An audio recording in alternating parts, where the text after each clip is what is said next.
बिस्मिल्लाहिर्रहमानिर्रहीम, अस्सलाम वालेकुम। आप देख रहे हैं स्पोर्ट्स फ्लिक्स। मैं हूं हमजा शफीक। तो जनाब, पाकिस्तान चैंपियन कप का छठा मैच इस वक्त फैसलाबाद में जारी है, जिसमें मार्कोज ने पहले खेलते हुए 284 रन का जो 285 रन का टारगेट उन्होंने दे दिया है डॉल्फिन्स को। और डॉल्फिन जो है वो काफ़ी मुश्किलात का शिकार हैं। और ये हमने ये टोटल 6 मैचेस में देख लिया कि जिस तरह से पहले बैटिंग करने वाली साइड जो है अब वो एक बड़ा टारगेट सेट करती है और जो चेज़ करते हैं उनके लिए मुश्किलात होती हैं। तो तैयब ताहिर ने एक प्रेस कॉन्फ्रेंस में कहा, पोस्ट मैच में कहा कि जनाब पहले जो है वो धूप बहुत ज़्यादा होती है, बॉलर्स को वहां पर थकावट हो जाती है, थकावट का शिकार हो जाते हैं, बैटर्स जो हैं वो इजीली रन्स बनाते हैं। लेकिन on the other hand second innings में थोड़ी सी शाम का टाइम हो जाता है, वहां पर जो है वो खासी मुश्किल हो जाती है। तो ये सारी सूरत हाल है जिसकी वजह से हमारे लिए मामला जो है वो सेटल करना मुश्किल हो रहा है। इसी वाले से बात करेंगे जी।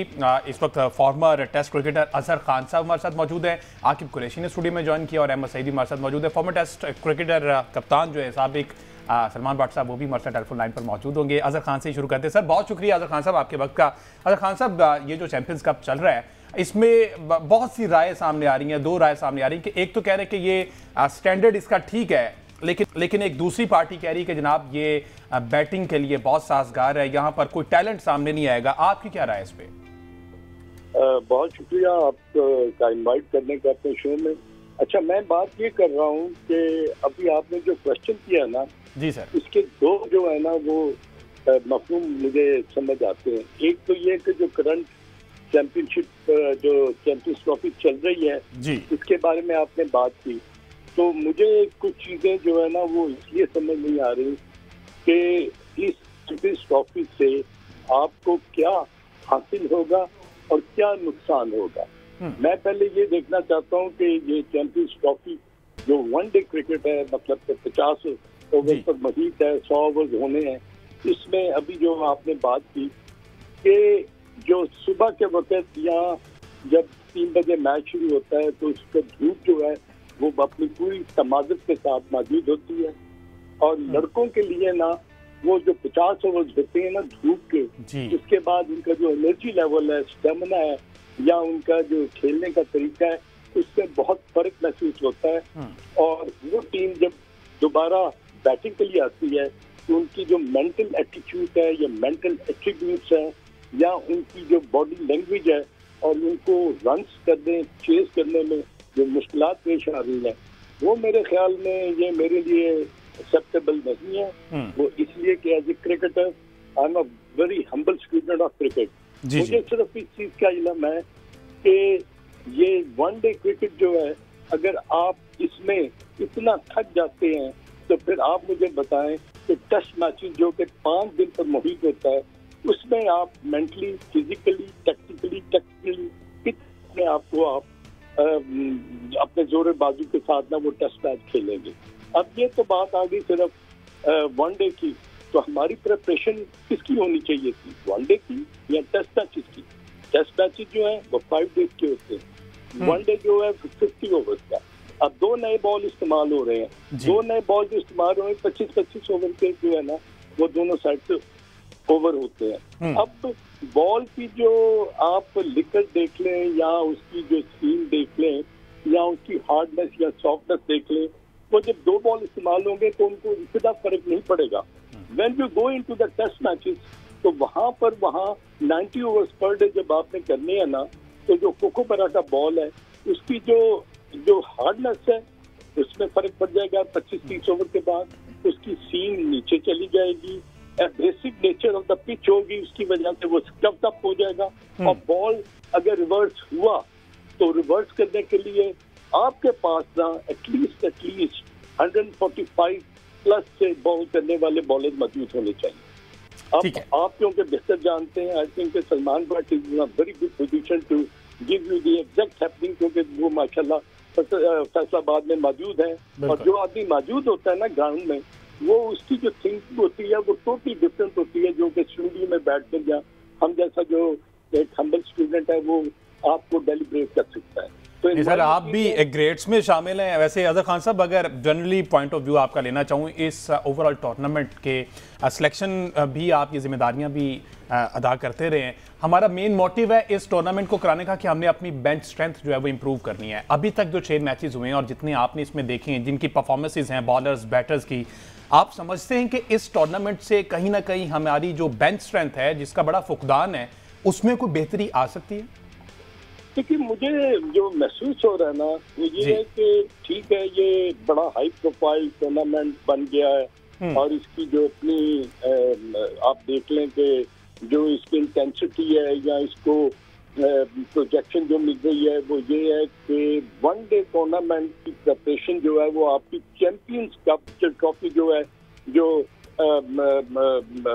फरवरी में शुरू होनी है उसके लिए है।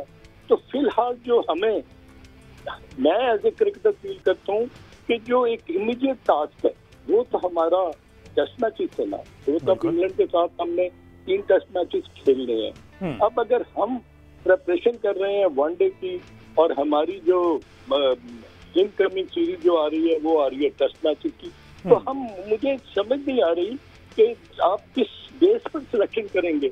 Are you going to select players on the basis of कि जी ये वनडे के बहुत अच्छे प्लेयर हैं, ये बिट्स एंड पीसेस में बहुत अच्छा खेलते हैं, इनकी हिटिंग रेंजेस बड़ी अच्छी हैं, ये एक्सप्लोर बड़ा अच्छा कर सकते हैं, ये रैम स्वीप बड़ी अच्छी कर सकते हैं, स्विच शूटिंग बड़ी अच्छी कर सकते हैं।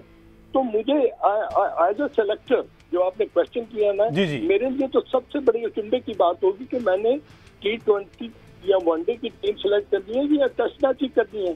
तो अगर मैंने टेस्ट मैच ही करनी है तो उसके तो रिचुअल्स या एट्रीब्यूट्स टोटली डिफरेंट है। एग्जैक्टली। तो वो तो बड़ा एक मुश्किल आपका जो सवाल है, इसका जवाब देना बड़ा मुश्किल होगा मेरे लिए। ठीक है। अच्छा, आपने अजहर साहब आपने बात की हाई प्रोफाइल ये टूर्नामेंट बना दिया गया है या बन गया है, तो इसमें हाई प्रोफाइल के सेंस में कह रहे हैं, क्योंकि पैसे की बात की जाए तो 5 मेंटोर्स पर जिस तरह से हैवी इन्वेस्टमेंट की गई है और एक लॉन्ग टर्म उनके साथ एग्रीमेंट साइन किया गया है और पर मंथ 50 लाख के करीब उनको पैसे मिल रहे हैं, तो आप समझते हैं इतना ज्यादा पैसा मेंटोर्स पर ये इन्वेस्टमेंट करना ये कोई फायदे का सौदा होगा? नहीं भैया, मैं बात करूँ ना, अगर पैसे की तो अच्छा नहीं लगेगा, क्योंकि क्रिकेटर को अगर मिल रहे हैं तो मैं कहता हूँ 50 के बाद उसको 1 करोड़ रुपया मिल जाए, no problem, no doubt about.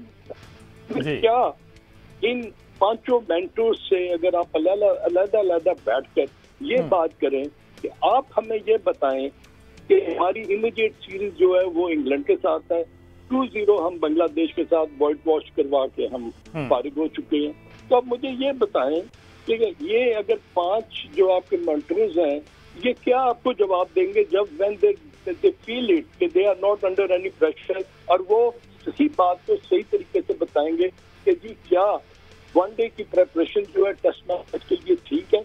अगर इतने बड़े बड़े आपके जो लेजेंड्स हैं, जो क्रिकेटर्स हैं, ये कहें कि नहीं ये ठीक है जी, ये होना चाहिए, अच्छा एक टूर्नामेंट हो रहा है, उसमें हम नया टैलेंट भी ढूंढ रहे हैं, हमें पुराना लड़की फॉर्म में आ जाएंगे, बट एक्चुअली अगर आप उनके अंदर की बात पूछेंगे ना तो आई एम श्योर कि एवरी क्रिकेटर विल से नहीं जी, यही वनडे क्रिकेट को ना 4 डे में कन्वर्ट करके अगर आप 4-5 मैचेस खेल लेते तो एक डिफरेंट आपका माइंडसेट होता, आपकी बॉडी लैंग्वेज डिफरेंट होती। तो मेरे लिए ये समझना बिल्कुल काफिर है कि मैं कैसे ये कह दूं कि जी आने वाले दिनों में ये वनडे क्रिकेट है, ये कॉरेस्पॉन्ड करेगी आपकी टेस्ट क्रिकेट से। ठीक है जी, अहमद साहब क्या ऐड कर रहे हैं आप? जी हमजा, मैं असल में अजहर खान साहब से इस मौके के मुनासबत से ये पूछना चाहूँगा कि ये जो ट्रेंड बना है ये चैंपियंस कप का, चलें इस पर तो हमने बात कर ली कि ये टाइम नहीं था अभी इसको करवाने का, चलें अब ये पीसीबी ने करवाना शुरू कर दिया, उसके इंतजाम शुरू कर दिए, लेकिन जिस अंदाज से टीम्स बनाई गई हैं ऐसा लग रहा है कि किसी टीम को जो है वो कोई बहुत ज़्यादा रिसोर्सेज नहीं दिए गए और किसी टीम को जो है वो इतना रिसोर्सेज रिच कर दिया है कि उसके सामने कोई खड़ा ही नहीं हो रहा। एक टीम जो है वो अब तक नाकाबिल शिकस्त है और एक टीम जो है वो उससे जीता ही नहीं जा रहा। तो क्या आप ये समझते हैं कि ये रिसोर्सेज का मिसयूज़ हो रहा है या जो रिसोर्सेज अवेलेबल हैं उनको दुरुस्त से इस्तेमाल नहीं किया जा रहा है कप्तानों से? अहमद सईद, आपने बड़ी अच्छी बात की है। इसमें आई थिंक जिन्होंने टीमें बनाई है ना, उन्हें ये देखना चाहिए था कि क्या हमने 5 टीमों का बैलेंस जो है, उनकी जो देश की जो एबिलिटी है, क्या हमने एक जैसी रखी है कि एक टीम को बहुत स्ट्रॉन्ग कर दिया है और कुछ टीमों को हमने बहुत कमजोर कर दिया है। इसमें who is going to take the blame? Selection committee ने अगर बैठकर बड़ा एग्जॉस्टिवली उसको एक मेंटली एंड फिजिकली ये सोचा है कि अगर हम ऊपर ले 6 बैटर्स जो हैं वो किस किस्म के होने चाहिए, ऑलराउंडर कैसा होना चाहिए, फास्ट बॉलर कैसे और स्पिनर कैसे। एक टीम में आपने 2 राइट आर्म लेग स्पिनर डाल दिए, शादाब भी खेल रहा है और उसामा भी खेल रहा है। इट मीन्स कि ये चीजें जो है ना, वो अगर अगर यहाँ बैठकर माशाल्लाह बहुत अच्छा तज्जिया करते हैं, आपकी बड़ी गहरी नजर है, तो अगर आप इसको हाईलाइट कर सकते हैं तो why not those people who are you know legends of cricket है, तो उनको तो ये पता होना चाहिए कि मिसबा की टीम तगड़ी है या वकार यूनुस की तगड़ी है या सरफराज की है, शुएब मलिक की है। ये बैलेंस जब तक नहीं ना होगा, आपको मैं बताऊं डिपार्टमेंटल क्रिकेट क्यों बहुत सक्सेसफुल रही, इसलिए कि हर टीम को पता था कि हमने अपने जो 15 लड़के हैं ना, वो इतने तगड़े बनाने हैं, उसमें सिफारिश का आंसर कहीं भी शामिल नहीं होगा। हबीब बैंक की टीम ले लें, नेशनल बैंक की, UBL की, PIA की, आप MCB की, अलाइड बैंक की, ये सब टीमें जो थी ना, कोई ऐसा आप खिलाड़ी उसको हाईलाइट नहीं कर सकते थे कि ये कहीं सिफारिश से आया है, क्योंकि वो प्रोफेशनल टीमें थी। वो जब खेलती थी तो उनको आंसरेबल होता था अपने बॉसेस पर कि आपने परफॉर्मेंस अच्छी नहीं की। अब मुझे नहीं पता कि somebody would sit down and ask those 5 mentors कि जी ये अगर 2 टीमें अच्छी खेल रही हैं तो why not those 3 teams are playing well? It's a simple question which I would like to ask to the concerned people. तो अगर ये 3 की टीमें अच्छी नहीं कर रही तो इसका क्या पर्पज है, क्या बेस है, क्यों नहीं कर रही? तो इस पर आपका जो सवाल है, मेरा ख्याल है कि उसका मैं जवाब देने में थोड़ी सी वो अपनी अच्छा सर, अगर मैं थोड़ी सी आपको मजीद ज़हमत दूं और मैं ना, अगर बैलेंस टीमें नहीं होती तो then you are answer. Yes जी। अच्छा सर, मैं थोड़ी सी मजीद आपको ज़हमत दूं, एक हार्ड एंड टफ क्वेश्चन अगर मैं आप से करूं। आपने बात की है कि सिफारिश की बुनियाद पर जो है वो टीम बनाई जाती हैं, तो आप भी माजी में इस पूरे प्रोसेस का हिस्सा रहे हैं। क्या आप ये समझते हैं कि ये जो डिपार्टमेंटल क्रिकेट है और उससे जो डोमेस्टिक का हमारा सारा स्ट्रक्चर है, इस निज़ाम को अगर बेहतर करना है या इस सिफारिश वाले सिस्टम से छुटकारा हासिल करना है, तो उसके लिए किस तरह से प्रोग्रेस की जाए, उसके लिए किस तरह से इकदाम किए जाएँ? ये बड़ा अच्छा क्वेश्चन है आपका। ये जब चेयरमैन साहब ने जब एक गेट टुगेदर की थी ना पुराने क्रिकेटर्स की, तो उसमें इसी चीज का सवाल किया था। उन्होंने बड़े ब्लंट अल्फाजों में ये कह दिया था कि अब डिपार्टमेंटल क्रिकेट को उस तरह रिवाइव करना जो आज से 5 साल या 8 साल पहले थी, वो अब नामुमकिनात में है, वो अब नहीं हो सकता। उन्होंने उसका रीजन दिया था कि जो आपके ऑर्गेनाइजेशन हैं या डिपार्टमेंट्स हैं, अब ये तैयार नहीं है कि ये हम प्लेयर्स को इस तरह इतने पैसे दें या इनको अपना रखें। ये अगर आपने एक सिस्टम जो 45 साल का चल रहा था ना, जब आपने उसमें दरार डाल दी, तोड़ दिया, तो उसको रिवाइव करना जो है ना वो बहुत ही मुश्किल हो गया है। तो मैं आई थिंक फॉर मी, अगर आपने जो बात की कि सिफारिश की, मैं यही कंपैरिजन कर रहा हूँ कि ये टीम सिफारिशी नहीं बनी। मे बी के 5 सिलेक्टर्स ने, मेंटर्स ने और सिलेक्शन कमेटी ने बैठ के जो टीम बनाई होगी, उसमें बहुत अच्छे लड़के भी शामिल होंगे, मगर जो कम्पेटिटिवनेस, दो डिटर्मिनेशन, स्किल, ग्रिट, ये जो हमें डिपार्टमेंटल क्रिकेट में मिलती था, वो हमें अब नजर नहीं आ रही, क्योंकि I was also the part of that cricket. मैंने 1973-74 से हबीब बैंक की तरफ से खेलना शुरू किया था, तो हमारी टीम में कभी भी ऐसा नहीं हुआ था कि कोई उंगली भी उठा दे कि ये बंदा सिफारिशी था। तो दैट इज द रीजन कि वहां पर जो आपकी कम्पेटिटिवनेस थी वो दूसरे मतलब है कि आजकल के दौर में से बहुत बेहतर थी। ठीक है जी। और मार्कोज टीम जो कि इसकी कप्तानी कर रहे हैं, वो तीसरा मैच, मुसलसल तीसरा मैच जीत के 192 पे जो है वो ऑल टीम आउट होगी डॉल्फिन्स की। आज़र खान साहब हमारे साथ ही मौजूद हैं, उनसे ही जानेंगे ब्रेक के बाद कि जनाब कप्तानी की एक जंग जो पाकिस्तान नेशनल टीम में चल रही थी, क्या इस टूर्नामेंट से कोई हमें अच्छा कप्तान भी एज बैकअप मिल पाएगा? ये जो 5 कप्तान हैं, इनमें से कौन सा इतना एलिजिबल है जो पाकिस्तान टीम को आगे लेके चल सकेगा? इस पर बात करेंगे ब्रेक के बाद। Stay with us. Welcome back जी। बात हो रही है पाकिस्तान चैंपियन कप के हवाले से, जिसमें मार्कोज वर्सेस डॉल्फिन जो मैच था वो मार्कोज ने जीत लिया। 3 कंसेक्यूटिव विक्ट्रीज जो हैं वो रिजवान के खाते में लिखी जा चुकी हैं, और मोहम्मद रिजवान ने आज भी एक अच्छी इनिंग्स खेली है, 51 रन की। और जिस तरह से वो आउट हुए, स्टंप आउट हुए, और उसके बाद फिर से वो क्रैम्प्स वाला सिस्टम और जो उनका चलता है, यूजुअली एक अरसा दराज से चलता आ रहा है सारी सूरत हाल। बहरहाल कप्तानी की जो बात की जा रही है, अज़र खान साहब से हम ये जानना चाहेंगे। अज़र खान साहब, आप 5 कप्तान हैं, क्या समझते हैं इसमें? हमने शाहीन शाह अफरीदी की कप्तानी इसमें देख ली, वो अप टू द मार्क उस तरह से नजर नहीं आए। दूसरे एंड पर हारिस है मोहम्मद रिजवान है, साउथ शकील चूंकि एक अरसा दराज डोमेस्टिक में परफॉर्म करते आ रहे हैं, आपके नज़दीक आपको क्या लगता है कौन सा ऐसा क्रेडिबल कप्तान इनमें से है जो आगे चल के पाकिस्तान को लीड कर सकता है? अच्छा, मुझे एकदम एक चीज आपके ने जो क्वेश्चन किए ना, एक दिन में मेरी चीज आई है जी। कि आपका एक तो मेंटोर है, आप एक का हेड कोच है और एक कैप्टन है। अच्छा, मुझे ये बताएं कि जो गेम प्लान है वो हेड कोच बनाता है और वो गेम प्लान बना के हेड कोच को देता है और हेड कोच आगे जो है कप्तान को देता है। क्या यही सिलसिला चल रहा है कि यहाँ कोई और डिफरेंट कोई आपने ऑब्जर्वेशन किया है या सलमान भट्ट साहब ब्रीफ किया होगा कि नहीं यहाँ पर मैं, क्योंकि क्रिकेट जिस जमाने में खेला ना वहाँ पर कप्तान जो था ना वो बहुत स्ट्रॉन्ग और डिसीजन मेकर होता है। बिल्कुल। अब अगर आपकी सारी क्रिकेट बाहर से ही होनी है जिसमें हेड कोच ने और मेंटोर ने बैठकर जो गेम प्लान बनाना है उसकी एग्जीक्यूशन जो है वो अंदर कैप्टन करनी है, तो मुझे बताएं कि अगर उस एग्जीक्यूशन में कोई फर्क महसूस होता है तो who is going to take the blame? Mentor ने ये कहना कि मैंने हेड कोच के साथ बैठकर ये प्लान दिया था, उसको ये कैप्टन ने एग्जीक्यूट ही नहीं किया, या कैप्टन कहेगा जी के प्लेयर्स ने एग्जीक्यूशन नहीं। तो ये ब्लेम गेम जो है ना ये नहीं होनी चाहिए। अब अभी आपने बात की कि 5 कैप्टन की के जो इस वक्त आपके डिफरेंट टीमों के साथ ना मुंसलिक है और वो ये कंपेटिटिव वनडे क्रिकेट खेल रहे हैं। मेरे ख्याल में जो मैंने अभी तक देखा है और जो मेरे ज़हन में चीज आती है कि Mohammad Rizwan has been the only one who you could point out या टैग इट आउट कि हाँ ये आपके ना, अब आई डोंट नो कि वनडे क्रिकेट को आप इस सिनारियो को लेंगे, टेस्ट मैच के सिनारियो को लेंगे, शान मसूद की परफॉर्मेंस को लेंगे। ये मेरे लिए बड़ी चिंता की बात है कि जब आप डिसीजन लेंगे तो क्या वनडे चैंपियनशिप को मद्देनजर रखेंगे कि टेस्ट मैचेस को रखेंगे? और अगर वनडे को रखेंगे तो फिर तो जो आपकी चैंपियंस ट्रॉफी आ रही है उसमें तो फिर आपको there is no doubt about that कि Mohammad Rizwan should be single out as one captain who has been away from all captains.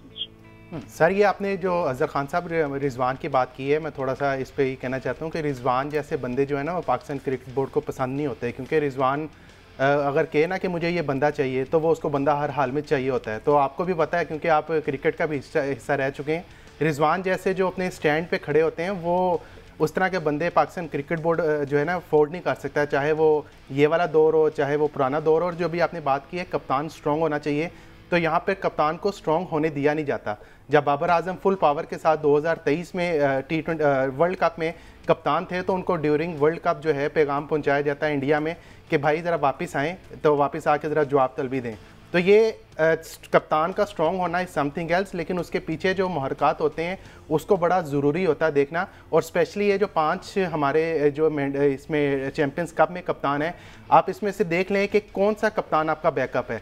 Shaheen Shah Afridi आपका पहले ही कप्तानी कर रहा है, पाकिस्तान टीम की कप्तानी कर चुका है। बाबर आजम आपका कप्तान है, शान मसूद जो है वाइस कैप्टन अपनी टीम के बने हुए हैं। सिर्फ एक मोहम्मद हारिस हैं जो नए वेले कप्तान बने हैं, इसके अलावा तो सारे कप्तान हैं।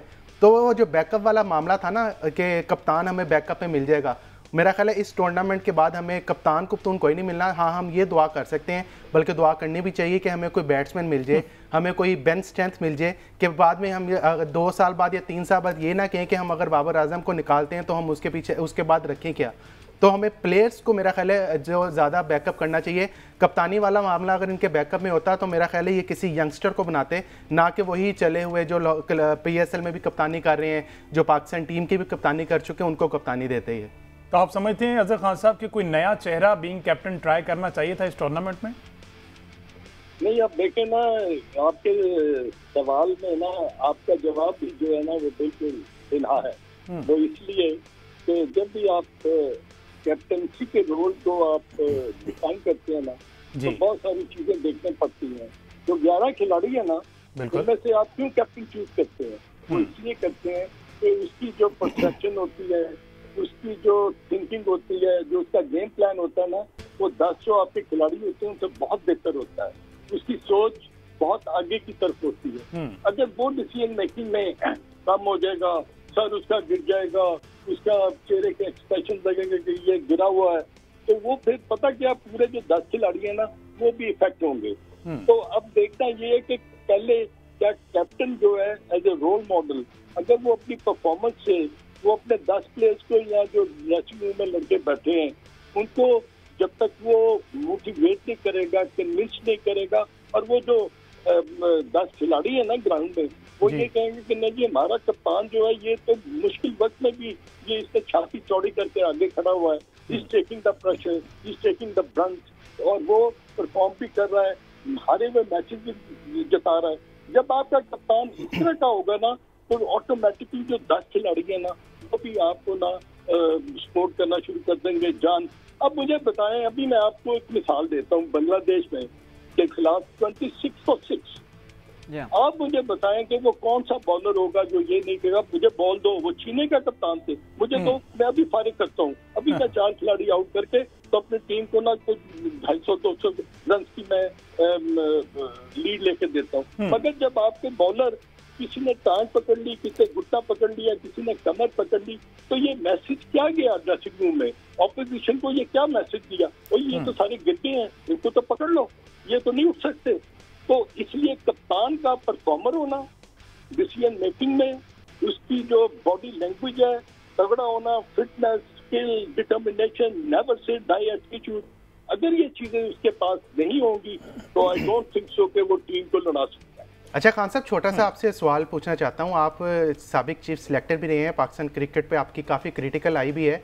ये कप्तानी जो है, ये कप्तानी की कुर्सी सिर्फ 4-5 लोगों के इर्द गिर्द क्यों घूमती है? जो म्यूजिकल चेयर है ये बाबर, शहीन, रिजवान, शदाब और शान, ये इनके इर्द गिर्द क्यों घूमती है? हम दूसरी तरफ जब देखते हैं इंग्लैंड ने ऑस्ट्रेलिया के खिलाफ अपने स्क्वाड का ऐलान किया है, हैरी ब्रोक को कप्तान बना दिया है, हालांकि फिल सॉल्ट भी उसमें है, जॉस बटलर बेशक इंजर्ड है, लेकिन हैरी ब्रोक को बना दिया। इतनी बड़ी सीरीज़ के लिए ऑस्ट्रेलिया के खिलाफ होम सीरीज खेल रहे हैं और वो तैयारी है चैंपियंस ट्रॉफी के लिए।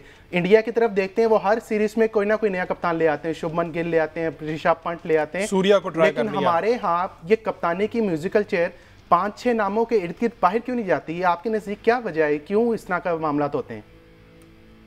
देखिए, जो आपने अभी बात की है ना दूसरी टीमों की, और मैं आकिब आपने डेफिनेटली नेशनल क्रिकेट अकेडमी गए होंगे, और आप वहाँ पर अगर आपने लाइब्रेरी अगर आप गए हो ना तो वहाँ आपको बुक्स का खजाना मिलेगा, और उस बुक्स के खजाने में ना आपको बैठकर अगर पढ़ने की जस्तजू है, अगर चाहत है, लगन है, तो आपको कम से कम 20-25 डिफरेंट कैप्टन जो है ना दुनिया के, उनकी ऑटोबायोग्राफीज आपको मिलेंगी। मेरा सिर्फ क्वेश्चन ये है कि क्या कभी किसी भी आपके मौजूदा कैप्टन ने या मौजूदा जो खिलाड़ी हैं इन्होंने जाके उस लाइब्रेरी को एक्सप्लोर किया, वहां पर उन्होंने बैठकर कभी ये देखा कि हम किसको पढ़े, माइक ब्रेले की ऑटोबायोग्राफी पढ़े, वो कैसा कैप्टन था, वो किस तरह अपनी टीम को लड़ाता था।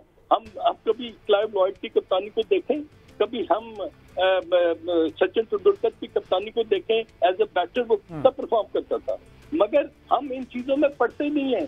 हम क्योंकि अगर कैप्टन बन गए हैं तो उसका मतलब है कि हमने अपने आप को आइसोलेशन में ले गए हैं और हमें अपने खिलाड़ियों की कोई एबिलिटी का, ठीक है, तो इंटेंसिटी का हमें पता ही नहीं है। तो ग्रूमिंग की बेहद ज़रूरत है। अजहर खान साहब, आप बड़ी फ्रूटफुल डिस्कशन रही, आपका बहुत शुक्रिया। और इसी तरह अजहर खान साहब ने भी जिस तरह से ये नुक्ता उठाया है, ये तमाम एक्स क्रिकेटर्स जो हैं वो यही बात कर रहे हैं कि ये जो पिरामिड बनाया है ये ही ठीक नहीं है।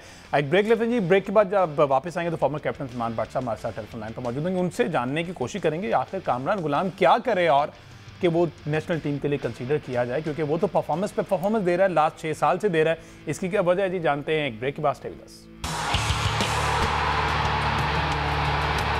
वेलकम बैक जी। बात हो रही पाकिस्तान चैंपियन कप के हवाले से। फॉर्मर कैप्टन सलमान बट साहब ने हमें ज्वाइन कर लिया है। बट साहब, कामरान गुलाम को देख के लगता है कि जनाब वो टीम में जगह बनाकर ही अब चैन लेंगे। वो कह रहे हैं कि मुसलसल परफॉर्म कर रहा हूँ, ये प्लेटफॉर्म मिला है मुझे, मैंने यहाँ पर भी परफॉर्म करना शुरू कर दिया, तो अब तो मेरी जगह तो बनती है। क्या कहेंगे आप इस पर? देखिए, बहुत ही शानदार परफॉर्मेंस है उनकी, बड़ा कंसिस्टेंट खेल रहे हैं और इस टूर्नामेंट के वो वाहिद प्लेयर हैं जिनमें दोनों जो सेंचुरीज हुई हैं उन्होंने की हैं जी। और उन्होंने ना सिर्फ खुद सेंचुरी की है बल्कि उन्होंने दूसरों को भी दिखाया है कि वनडे क्रिकेट में इनिंग्स को बिल्ड कैसे करना है। यानी कि आप शॉट्स खेलते हैं लेकिन आपकी शॉट सिलेक्शन होती है, आप बॉल को मेरिट पे खेलते हैं और जब आप हिट मारते हैं तो बनाते हैं गैप में। हम ये ट्रेंड देख रहे हैं कि बहुत सारे लड़के जब हिट मारते हैं तो वो ये नहीं सोचते कि बॉल किधर जाएगी, फील्डर है नीचे, मैं इसको थोड़ा सा एग्जीक्यूट ऐसा करूं कि गैप में हो, कि मेरा रिस्क वैल्यू जो है ना, रिस्क कम हो उसमें।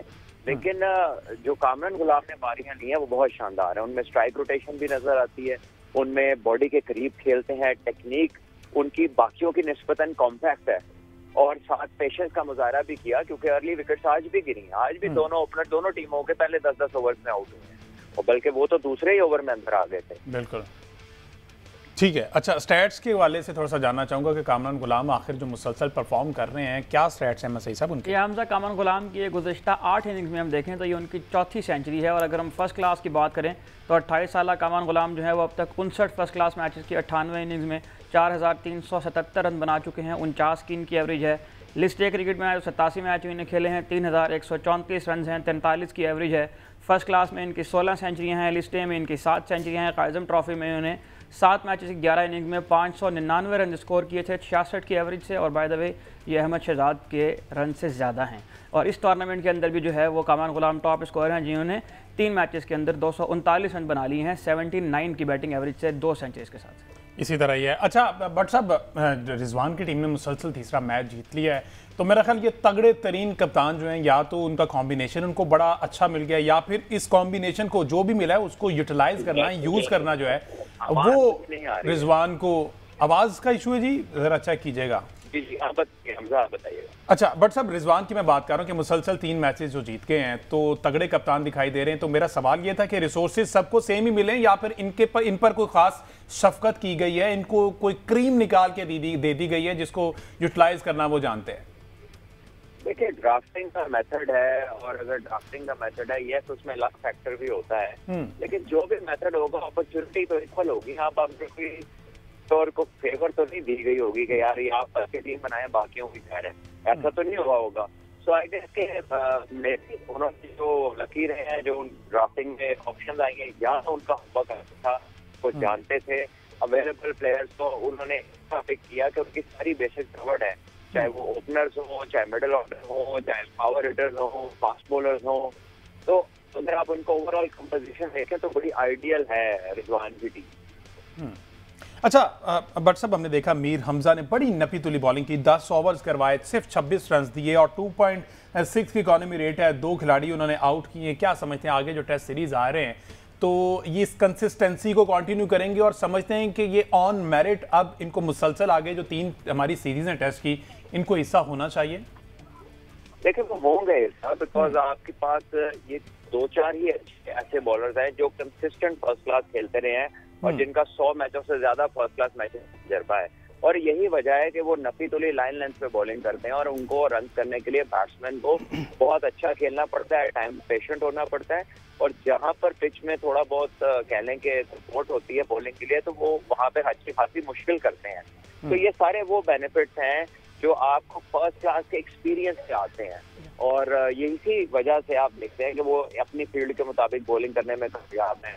उनको बार बार फील्ड चेंजेस नहीं करने पड़ते, कोई एक फुल टॉस कर दिया, ऑप्शन से बाहर कर दिया, चांस पे कर दिया, वो एक जगह पे बॉलिंग करने में महारत आती है, लंबी लंबी बॉलिंग में मैचों में कर लेते हैं, और वो उनका बखूबी उसमें जो है ना जदे तुलसा रखते हैं और खेलेंगे। अच्छा सलमान भाई, इसमें मैं थोड़ा सा आपसे पूछना चाहूँगा, ये कामरान गुलाम जो हैं वो 50 करके 100 की तरफ देखते हैं, जबकि हमारे मुस्तनद तरीन बैट्समैन मोहम्मद रिजवान 50 के बाद जो है वो, जिस तरह टिपिकली पाकिस्तान टीम में भी वो 40-50 करके जो है उससे बड़ी इनिंग्स नहीं खेल पाते। आसिफ अली ने भी आज जो है 50 रन किए, हालांकि उनके पास बड़ा भरपूर किस्म का मौका था अपने आप को मनवाने का होम ग्राउंड पर, लेकिन वो भी 50 करके जो है आउट हो गए। क्या समझते हैं कामरान गुलाम में और उन दोनों में क्या फ़र्क है? और दूसरा ये बता दें, डॉल्फिन्स कल का मैच जो है सरफराज अहमद खेलेंगे कल का मैच? आपके मुताबिक उनकी ज़रूरत पड़ गई मेरा ख्याल है डॉल्फिन्स को। देखिए, मुझे इल्म नहीं है कि उनकी टीम क्या चेंजेस होंगे, लेकिन मेरा अपना ओपिनियन है कि इस टीम से उमर अमीन कैसे बाहर है मेरी समझ में नहीं आता। और जो उनके कीपर बैट्समैन है अखलाक, उन्हें भी 2 अपॉर्चुनिटीज मिल गई हैं। तो अब अगर इन्होंने टूर्नामेंट में अपनी बचत करनी है तो फिर इन दोनों को खेलना पड़ेगा, इसको सैफी को भी और उमर अमीन को भी, क्योंकि ये ऐसे प्लेयर्स हैं, स्पेशली उमर अमीन जो बड़े रन करता है, सेंचुरियां करता है, और इसका पिछले 3 साल में पाकिस्तान में सबसे ज्यादा रन है अक्रॉस फॉर्मेट। और अभी उसने ऑस्ट्रेलिया में भी रन किए टीम में, और बांग्लादेश के खिलाफ भी किए। और जो बंदा पाकिस्तान की ए में खेल रहा है 2 हफ्ते पहले, वो 5 टीमों में प्लेइंग 11 में नहीं खेल रहा। इसकी कोई मुझे समझ नहीं आती कि इसकी क्या दलील हो सकती है उसके ना खेलने की। और जो बाकी है कि वो तो कॉमन है, खाली कामरान गुलाम का 2 बंदों से नहीं, उनका तो पूरे टूर्नामेंट में वो अकेला ही है जो खेल रहा है, लंबे स्कोर कर रहा है, जो पूरी बारी ले रहा है। बाकी तो न जाने किस जल्दी में है, किसने उन्हें मजबूर किया है कि वो अचानक अपना बैट उठा मारने का मौका होता है ना जिसकी जरूरत होती है। अच्छा, इसी इसमें अगर सऊद शकील की भी आज कर मीनिंग्स देखें, आप सेट हो चुके हैं, 40-41 रन आपने बना लिए हैं, फिर आप एक ऐसी स्वीप शॉट मार के आप आउट हो रहे हैं जिसको मेरा ख्याल है कि अवॉइड किया जा सकता था, खासतौर पर जब आप कप्तान हैं। तो बहुत ज़्यादा सीखने की ज़रूरत है, बहुत ज़्यादा लर्निंग करने की ज़रूरत है, और ये काफ़ी सारे क्वेश्चन मार्क्स हैं जिनके जवाब यकीनन चाहिए होंगे आगे जाने। और ये तमाम वही खिलाड़ी हैं जो पाकिस्तान टीम की तरफ से खेलते भी हैं या खेल चुके हैं। कामरान गुलाम तो अभी आने के ख्वाहिशमंद हैं, बल्कि ख्वाहिशमंद क्या, आप तो मेरिट पे यकीनन गैरी क्रिस्टियन भी वहाँ पे हैं, गैरी क्रिस्टियन भी वहाँ पे हैं, तो अगर आप नहीं इनको रखेंगे तो मेरा ख्याल है इसके बाद कामरान गुलाम कभी टीम में नहीं आएगा। बहरहाल ये बड़ी मज़े की सीन होगा, बड़ा मज़े का, जिस तरह से बादशाह ने कहा कि सैफी साहब को खेलना चाहिए, सैफी भाई खेलेंगे, बीइंग मेंटोर भी रहेंगे और साथ प्लेयर भी खेलेंगे, तो ये बड़ा इंटरेस्टिंग हो जाएगा कि जब मेंटोर परफॉर्म नहीं कर पाएगा तो वो उस टाइम उनकी क्या वहां पर टीम में जगह होगी, क्या होप फॉर द बेस्ट। अच्छा, बहरहाल जो भी सुर है ना वो आप सबके सामने कल आ जाएगी। अगर तो सैफी भाई खेलते हैं, क्योंकि उन्होंने कहा कि मैं नेशनल टीम में भी खेलूंगा और मैं मेंटोर भी रहूंगा और मैं लीग्स भी खेलूंगा, ये तमाम तर जिम्मेदारियां जो वो मेरे पे हैं, ये मेरा काम है कि मैं किस तरह से मैनेज करता हूँ। फॉर्मर कैप्टन सलमान भट्ट साहब हमारे साथ मौजूद थे, सर आपका बहुत शुक्रिया। आकिब कुरैशी और अहमद सईद ने भी हमें शो में ज्वाइन किया है और ये कल भी करेंगे। आपका फिलहाल शुक्रिया। आज के शो से इतना ही।